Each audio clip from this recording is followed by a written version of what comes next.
Monkey.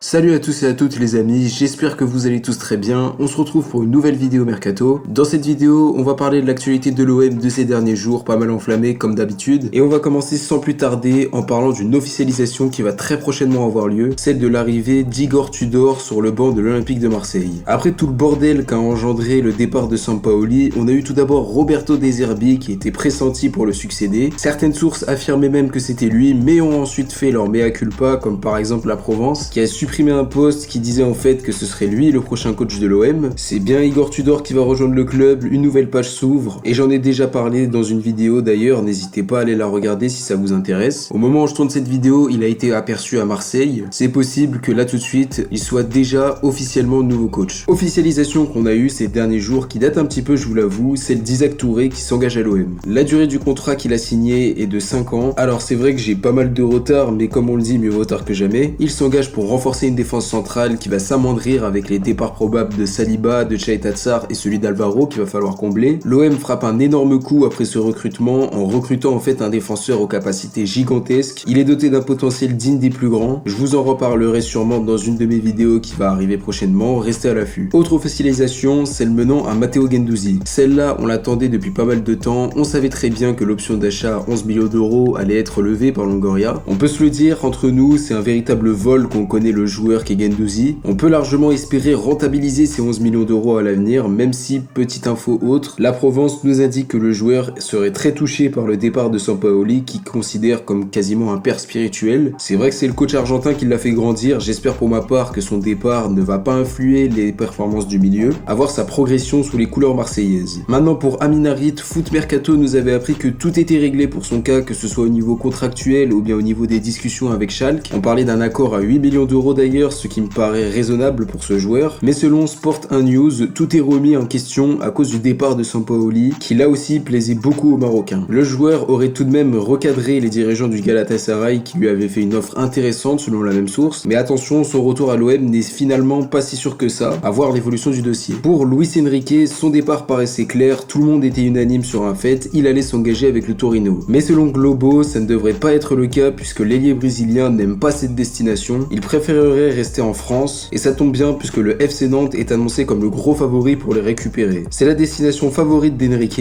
et ça peut vraiment être une bonne idée selon moi puisqu'il aura du temps de jeu en première division française. Il pourrait éventuellement revenir l'année prochaine avec des arguments, ou bien même pourquoi pas quitter l'OM pour Nantes, si jamais une éventuelle option d'achat venait à être levée, à voir l'évolution du dossier. Maintenant pour Luis Sinisterra, Marco Claro, journaliste espagnol, nous indique que le joueur devrait finalement rester à Feyenoord et ne devrait pas s'engager avec l'OM cet été. Ce serait à cause des différents départs qui ont eu lieu au sein du club néerlandais, notamment celui de Malacia vers Manchester United, à voir l'évolution du dossier. Autre joueur annoncé vers l'OM susceptible de rester dans son club, Justin Kluivert. Selon El Corriere dello Sport, José Mourinho aurait changé d'avis quant au cas de l'ailier en décidant de le conserver pour la saison prochaine. Un peu étonnant quand on sait que tout d'abord il a été prêté l'année dernière à Nice et que pendant un bon bout de temps il a été poussé vers la sortie, il n'a jamais convaincu sous les couleurs de l'AS Roma. Je trouve donc que c'est un peu étonnant s'il fait son retour là-bas, à voir l'évolution du dossier. Pour Dries Mertens maintenant, c'est très contradictoire les infos qu'on a eues ces derniers jours. Tout d'abord, un média italien nous affirmait que l'OM était l'un des plus gros concurrents avec la Lazio afin de signer libre. Ensuite, on a eu hier Daniel Longo qui nous a indiqué que l'OM n'était même pas un prétendant pour le Belge et qu'il devrait s'engager à la Lazio, mais aujourd'hui Foot Mercato s'y met en nous apprenant qu'il pourrait débarquer en même temps que Mathias Vecino et bien sûr Igor Tudor. Pour info, le milieu de 30 ans est lui aussi en fin de contrat et pourrait débarquer afin de remplacer Camara en fait, à voir l'évolution de ces deux dossiers-là. On va terminer cette vidéo en parlant des nouvelles pistes qu'on a eues ces derniers jours, en commençant par parler d'un joueur que vous ne connaissez sûrement pas, Kim Min-jae. Le défenseur de 25 ans, évoluant à Fenerbahçe, intéresserait l'OM qui serait en concurrence avec Naples et Rennes, mais aurait pris du retard par rapport à ces clubs-là, à voir l'évolution du dossier. On va enfin terminer cette vidéo en parlant d'une piste offensive qui a été sortie par Foot Sénégal. Elle mène à l'ancien monégasque Keita Baldé. Le joueur aurait récemment été proposé à l'OM, il est libre de tout contrat et évolue pour info à Cagliari. C'est une option pour l'OM, mais pour l'instant ce n'est pas une priorité, à voir l'évolution du dossier. Et donc voilà les amis, c'est déjà la fin de cette vidéo. N'hésitez pas à me dire si elle vous a plu dans l'espace commentaire. Donnez-moi votre avis sur les différentes pistes dont on a traité. N'hésitez pas à vous abonner, à lâcher le like, à partager la chaîne. On se retrouve très vite pour une prochaine vidéo. D'ici là, prenez soin de vous. C'était Kalash OM. Ciao à tous.